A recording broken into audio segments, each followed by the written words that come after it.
Friends, ಎಲ್ಲರಿಗೂ ನಮಸ್ಕಾರ. Welcome back to the channel. ಸ್ನೇಹಿತರೆ, ನಾನು ನಿಮ್ಮ ಗೀತಾ. ಸ್ನೇಹಿತರೆ, ಇವತ್ತಿನ ವಿಡಿಯೋದಲ್ಲಿ ನೀವೇ ಮಹಿಳೆ ಇರ್ಬೋದು ಅಥವಾ ಪುರುಷ ಇರ್ಬೋದು, ನೀವೇನಾದ್ರೂ ಜಾಬಿಗೆ ಸರ್ಚ್ ಮಾಡ್ತಾ ಇದ್ರೆ, ಅಪ್ಲೈ ಮಾಡ್ಬೇಕು ಅಂತ ಅನ್ಕೊಂಡು ಕಾಯ್ತಾ ಇದ್ರೆ, ನಿಮ್ಗೊಂದು ಸುವರ್ಣ ಅವಕಾಶ ಅಂತಾನೆ ಹೇಳ್ಬಹುದು. ಹೌದು ಸ್ನೇಹಿತರೆ, ಕರ್ನಾಟಕ ಫಾರೆಸ್ಟ್ ಡಿಪಾರ್ಟ್ಮೆಂಟ್ ಇಂದ ಒಂದು ಹುದ್ದೆಗೆ ನೇಮಕಾತಿಯನ್ನು ಕರೆದಿದ್ದಾರೆ. ಅದು ಯಾವುದು ಅಂತ ನೋಡಿದರೆ ಅರಣ್ಯ ವೀಕ್ಷಕ ಗ್ರೂಪ್ ಡಿ ಹುದ್ದೆಯಲ್ಲಿ ಬರುತ್ತೆ. ಇದು 2026ನೇ ಇಸ್ವಿಯ ಈ ಒಂದು ಜಾಬಿಗೆ ಕಾಲ್ ಫಾರ್ಮ್ ಅನ್ನ ಮಾಡಿದ್ದಾರೆ. ಹಾಗಿದ್ರೆ ಈ ಒಂದು ಜಾಬಿಗೆ ನೀವು ಅಪ್ಲೈ ಮಾಡ್ಬೇಕು ಅಂತ ಅನ್ಕೊಂಡಿದ್ರೆ ಏನೇನು ಅರ್ಹತೆಗಳಿರ್ಬೇಕು, ಏನೇನು ದಾಖಲೆಗಳು ಬೇಕು, ಹಾಗೆ ಆಯ್ಕೆ ಪ್ರಕ್ರಿಯೆ ಹೇಗೆ ನಡೆಯುತ್ತೆ, ಮತ್ತೆ ನೀವು ನಿಮ್ಮ ಮೊಬೈಲಲ್ಲಿ ಸುಲಭವಾಗಿ ಈ ಒಂದು ಜಾಬಿಗೆ ಅಪ್ಲೈನ ಮಾಡಬಹುದು. ಅದು ಹೇಗೆ ಅನ್ನೋದನ್ನ ನಾನು ಈ ಒಂದು ವಿಡಿಯೋದಲ್ಲಿ ಸಂಪೂರ್ಣವಾದಂತಹ ಮಾಹಿತಿನ ತಿಳಿಸ್ಕೊಡ್ತಾ ಹೋಗ್ತೇನೆ. ಹಾಗಿದ್ರೆ ನೀವೇನ್ ಮಾಡ್ಬೇಕು ಹೇಳಿ, ವಿಡಿಯೋನ ಸ್ಕಿಪ್ ಮಾಡದೆ ಪೂರ್ತಿಯಾಗಿ ಬಿಗಿನಿಂಗ್ ಇಂದ ಎಂಡ್ ವರೆಗೂ ವಾಚ್ ಮಾಡಿದ್ರೆ ಮಾತ್ರ ಈ ಒಂದು ವಿಷಯ ನಿಮಗೆ ಸುಲಭವಾಗಿ ತಿಳಿಯುತ್ತೆ. ಹಾಗೆ ಸ್ನೇಹಿತರೆ, ನಾನು ವಿಡಿಯೋನ ತುಂಬಾ ಲೆಂತಿ ಮಾಡಕ್ ಹೋಗಲ್ಲ. ಮೇನ್ ಏನ್ ಪಾಯಿಂಟ್ಸ್ ಬೇಕಾಗುತ್ತೆ ನೋಡಿ, ಅದನ್ನಷ್ಟೇ ಈ ಒಂದು ವಿಡಿಯೋದಲ್ಲಿ ತಿಳಿಸ್ತಾ ಹೋಗ್ತೀನಿ. ವಿಡಿಯೋನ ಪೂರ್ತಿಯಾಗಿ ನೋಡಿ. ಹಾಗೆ ಹೊಸದಾಗಿ ನೀವು ನನ್ನ ಚಾನಲ್ ನೋಡ್ತಾ ಇದ್ರೆ ದಯವಿಟ್ಟು ಸಬ್ಸ್ಕ್ರೈಬ್ ಮಾಡ್ಕೊಂಡು ನೋಡಿ. ಬನ್ನಿ ಇವತ್ತಿನ ವಿಡಿಯೋನ ಸ್ಟಾರ್ಟ್ ಮಾಡೋಣ. ಇನ್ನು ಸ್ನೇಹಿತರೆ, ಈ ಒಂದು ಜಾಬಿಗೆ ಟೋಟಲ್ 24-25 ಪೇಜಿನ ಅಧಿಸೂಚನೆಯನ್ನು ಹೊರಡಿಸಿದ್ದಾರೆ. ನಾನು ಇದರಲ್ಲಿ ಏನೇನು ಮುಖ್ಯವಾಗಿ ನೋಡಿ, ನನ್ನ ಕೈಯಲ್ಲಿದೆ, ಏನ್ ಮುಖ್ಯವಾಗಿ ನಿಮ್ಗೆ ಬೇಕಾಗುತ್ತೆ ನೋಡಿ, ಅದನ್ನಷ್ಟೇ ನಾನು ತಿಳಿಸ್ತಾ ಹೋಗ್ತೇನೆ. ಇನ್ನು ಸ್ನೇಹಿತರೆ, ಈ ಅರಣ್ಯ ವೀಕ್ಷಕ ಹುದ್ದೆಗೆ ನೀವೇನು ಅಪ್ಲೈ ಮಾಡ್ಬೇಕಂತಿದ್ರೆ ನೀವು ಆನ್ಲೈನ್ ಮೂಲಕನೇ ಅರ್ಜಿನ ಸಲ್ಲಿಸಬೇಕು. ನೀವು ಅಂಚೆ ಮೂಲಕ ಆಗಿರ್ಬೋದು ಅಥವಾ ಆಫೀಸಿಗೆ ಹೋಗಿ ನೀವೇನಾದ್ರು ಅರ್ಜಿನ ನೀಡ್ತೀವಿ ಅಂತಂದ್ರೆ ಆಗೋದಿಲ್ಲ. ಇನ್ನು ವಿಶೇಷ ಸೂಚನೆ ಅಂತ ಏನು ಅಂತಂದ್ರೆ, ನೀವು ಈಗ ಅಪ್ಲಿಕೇಶನ್ಗೆ ಅಪ್ಲೈ ಮಾಡಿರ್ತೀರಲ್ವಾ, ಅವಾಗ ಏನಾದ್ರೂ ತಪ್ಪಾಗಿದ್ರೆ, ಏನಾದ್ರು ಪ್ರಾಬ್ಲಮ್ ಆಯ್ತು, ಬೇರೆ ರೀತಿ ಅದನ್ನ ಚೇಂಜಸ್ ಮಾಡ್ಬೇಕು ಅಂದ್ರೆ ಅವಕಾಶ ಇಲ್ಲ. ನೀವು ಒನ್ ಟೈಮ್ ಮಾತ್ರ ಇದು ಅವಕಾಶ ಇರೋದು. ಹಾಗಾಗಿ ನೀವು ಅರ್ಜಿನ ಸಲ್ಲಿಸಬೇಕಿದ್ರೆ ಸರಿಯಾಗಿ ಎಲ್ಲಾನು ಕ್ಲಿಯರ್ ಇದೆಯಾ, ಸರಿಯಾಗಿದೆಯಾ ಅಂತ ನೋಡ್ಕೊಂಡೆ ಅರ್ಜಿನ ಸಲ್ಲಿಸಬೇಕು. ಮತ್ತೆ ಅವಕಾಶ ಇರೋದಿಲ್ಲ ತಿದ್ದುಪಡಿ ಮಾಡ್ಲಿಕ್ಕೆ, ಆಯ್ತಾ. ಇನ್ನು ನೆಕ್ಸ್ಟ್ ಏನೇನ್ ಬೇಕು ಅಂತ ದಾಖಲೆಗಳು ನೋಡೋದಾದ್ರೆ ನೋಡಿ, ಮೇನ್ ಆಗಿ ವಿದ್ಯಾರ್ಥಿ SSLC ಆಗಿರ್ಬೇಕು. ಅಂದ್ರೆ SSLC ಅಂಕಪಟ್ಟಿ ಬೇಕಾಗುತ್ತೆ. ಇನ್ನು ನೀವು ಏನು ಆಧಾರ್ ಕಾರ್ಡ್ ಬೇಕಾಗುತ್ತೆ. ಆಧಾರ್ ಕಾರ್ಡ್ ಅಂತ ಎಲ್ಲರದ್ದು ಇದ್ದೇ ಇರುತ್ತೆ. ಆಧಾರ್ ಕಾರ್ಡ್ ಅನ್ನು ಸಲ್ಲಿಸಿದ್ರಾಯ್ತು. ಇನ್ನು ನೋಡಿ, ನೆಕ್ಸ್ಟ್ ನೀವು ಏನಾದ್ರು ಕ್ಯಾಸ್ಟ್ ಮೇಲೆ ಹಾಕೋದಾದ್ರೆ ಜಾಬ್ ಸರ್ಟಿಫಿಕೇಟ್ ಬೇಕು. ಹಾಗೆ ನೀವು ಗ್ರಾಮೀಣ ವಿಭಾಗದಲ್ಲಿ ಕಲ್ತಿದ್ರೆ ಮತ್ತೆ ಕನ್ನಡ ಮೀಡಿಯಂ ಓದಿದ್ರೆ ಅದ್ರ ಸರ್ಟಿಫಿಕೇಟ್ ಇದ್ರೂ ಕೂಡ ನಿಮ್ಗೆ ಸ್ವಲ್ಪ ಮೀಸಲಾತಿ ಇರುತ್ತೆ.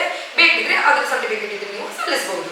ಇಲ್ಲಿ ನೋಡಿ ಸ್ನೇಹಿತರೆ, ಇವಾಗ ಯಾವಾಗಿಂದ ಈ ಒಂದು ಅರ್ಜಿಗೆ ಆರಂಭ ಆಗಿದೆ ಅಂತ ನೋಡೋದಾದ್ರೆ ಆಗಸ್ಟ್ 1ನೇ ತಾರೀಕಿಂದ ಆರಂಭವಾಗಿದೆ.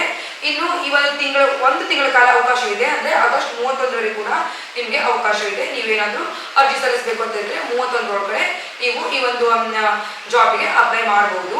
ಹಾಗೆ ನೋಡಿ ಸ್ನೇಹಿತರೆ, ಈ ಒಂದು ನೀವು ಜಾಬಿಗೆ ಅಪ್ಲೈ ಮಾಡ್ಬೇಕು ಅಂತಂದ್ರೆ ನಿಮ್ಗೆ ಶುಲ್ಕ ಕೂಡ ಇರುತ್ತೆ. ಅಂದ್ರೆ ದುಡ್ಡು ಕಟ್ಟಬೇಕಾಗುತ್ತೆ ನೋಡಿ.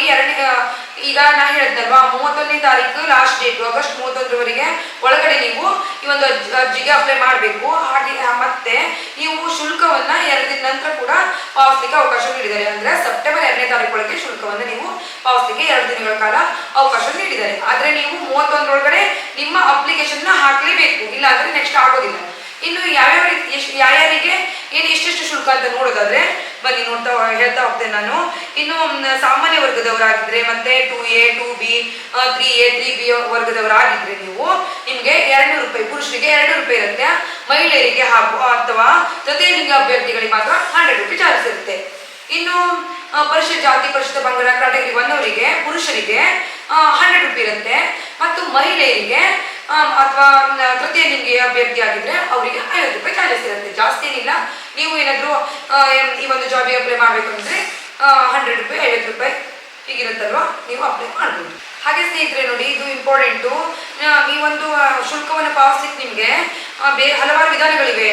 ಆದ್ರೆ ನೀವು ಆನ್ಲೈನ್ ಪೇಮೆಂಟ್ ಮಾಡೋದು ಒಳ್ಳೆಯದು. ಹಾಗೆ ನೋಡಿ ಸ್ನೇಹಿತರೆ, ಇದು ಸ್ಯಾಲರಿ ಹೇಗಿರುತ್ತೆ ಅಂತ ನೋಡೋದಾದ್ರೆ ನೋಡಿ, ಸ್ಟಾರ್ಟಿಂಗು 29,600 ಸ್ಟಾರ್ಟ್ ಆಗಿ ನೋಡಿ 52,800ವರೆಗೂ ಕೂಡ ಸ್ಯಾಲರಿ ಇರುತ್ತೆ. ಸ್ಯಾಲರಿನೂ ಚೆನ್ನಾಗಿದೆ. ನೀವೇನಾದ್ರೂ ಅಪ್ಲೈ ಮಾಡಿದ್ರೆ ಅಪ್ಲೈ ಮಾಡಬಹುದು. ಇನ್ನು ಸ್ನೇಹಿತರೆ, ವಯೋಮಿತಿ ಬಂದ್ಬಿಟ್ಟು ಆಲ್ರೆಡಿ 18 ವರ್ಷ ಮೇಲ್ಪಟ್ಟಿರಬೇಕು. ಹಾಗೆ ಸಾಮಾನ್ಯ ಅಭ್ಯರ್ಥಿ ಅಂದ್ರೆ ಜನರಲ್ ಮೇಟರ್ ಆಗಿದ್ರೆ 30 ವರ್ಷ ಒಳಗಿರ್ಬೇಕು. ಹಾಗೆ 2A 2B 3A 3B ಅವರಾಗಿದ್ರೆ 32 ವರ್ಷ. ನೆಕ್ಸ್ಟ್ SC ST ಕ್ಯಾಟಗರಿ 1 ಅವರಾಗಿದ್ರೆ 33 ವರ್ಷ ಒಳಗೆ ಇರಬೇಕು. ಇನ್ನು ನೋಡಿ, ಮೇನ್ ಆಗಿ ಯಾರಾದ್ರೂ 5 ವರ್ಷಕ್ಕಿಂತ ಹೆಚ್ಚಾಗಿದ್ದು ಅಥವಾ 5 ವರ್ಷ ನೀವೇನಾದ್ರೂ ಅರಣ್ಯ ಇಲಾಖೆಯಲ್ಲಿ ಏನಾದ್ರೂ ಕೆಲಸ ಮಾಡ್ತಾ ಇದ್ರೆ ಅವರಿಗೂ ಕೂಡ ಈ ವಯಸ್ಸಿನ ಮಿತಿ ಹೆಚ್ಚಿದೆ. ಅಂದ್ರೆ 10 ವರ್ಷಗಳ ಕಾಲ ವಯಸ್ಸಿನ ಮಿತಿ ಹೆಚ್ಚಿಗೆ ಕೊಟ್ಟಿದ್ದಾರೆ. ಅಂದ್ರೆ ಹಾಗೆ ನಿಮ್ಮ ಹೈಟು ಮತ್ತೆ ವೇಟ್ ಅನ್ನು ನೋಡ್ತಾರೆ ನೋಡಿ. ಈಗ ಪುರುಷರಾಗಿದ್ರೆ ಎತ್ತರ 163 ಸೆಂಟಿಮೀಟರ್ ಇರಬೇಕು. ಮಹಿಳೆಯರಾಗಿದ್ರೆ ಎತ್ತರ 150 ಸೆಂಟಿಮೀಟರ್ ಇರಬೇಕು ಕನಿಷ್ಠ. ಓಕೆ. ನೆಕ್ಸ್ಟ್ ಎದೆ ಸುತ್ತಳತೆ ಪುರುಷರಾಗಿದ್ರೆ 79 ಸೆಂಟಿಮೀಟರ್ ಇರಬೇಕು. ಆಮೇಲೆ ಮಹಿಳೆಯರ ತೂಕ 40 kg ಮೇಲ್ಪಟ್ಟಿರ್ಬೇಕು. ಓಕೆ. ನೆಕ್ಸ್ಟ್ ನೋಡಿ, ನಿಮ್ಗೆ ಶ್ರವಣ ಪರೀಕ್ಷೆ ಇರುತ್ತೆ, ಆಮೇಲೆ ಕಣ್ಣಿನ ಪರೀಕ್ಷೆ ಇರುತ್ತೆ.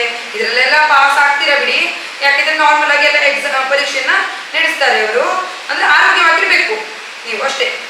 ಹಾಗೆ ನಿಮ್ಗೆ ದೈಹಿಕ ಪರೀಕ್ಷೆ ನೋಡಿ ಓಟ ಇರುತ್ತೆ. ಅಂದ್ರೆ ಪುರುಷರ ಅಭ್ಯರ್ಥಿಗಳು 1600 ಮೀಟರ್ ಓಟವನ್ನ 7 ನಿಮಿಷದ ಅವಧಿಯಲ್ಲಿ ಪೂರ್ಣಗೊಳಿಸಬೇಕು. ಮಹಿಳೆಯರಾಗಿದ್ದರೆ 1000 ಮೀಟರ್ ಓಟವನ್ನ 6 ನಿಮಿಷಗಳಲ್ಲಿ ಪೂರ್ಣಗೊಳಿಸಬೇಕು. ಮತ್ತೆ ನಿಮ್ಗೆ ಉದ್ದ ಜಿಗಿತ, ಶಾರ್ಟ್ ಪುಟ್ಟು, ಎತ್ತರ ಜಿಗಿತ, ಹೀಗೆ ಇದೆಲ್ಲ ಇರುತ್ತೆ. ನೀವು ಇದರಲ್ಲೆಲ್ಲ ಪಾಸ್ ಆದ್ರೆ ಮಾತ್ರ ನಿಮ್ಗೆ ಒಂದು ಜಾಬ್ ಕನ್ಫರ್ಮ್ ಆಗುತ್ತೆ. ಇನ್ನು ಸ್ನೇಹಿತರೆ, ನೀವು ಬೇರೆ ಬೇರೆ ವಿಭಾಗದಲ್ಲಿದ್ರು ಕೂಡ, ಯಾವ ವಿಭಾಗದಲ್ಲಿ ಇದ್ರೂ ಕೂಡ ಈ ಒಂದು ಅರ್ಜಿಗೆ ಅಪ್ಲೈ ಮಾಡಬೇಕು. ಆ ಒಂದು ಪ್ಲೇಸಲ್ಲಿ ನೀವು ಇರಬೇಕು ಅಂತಿಲ್ಲ.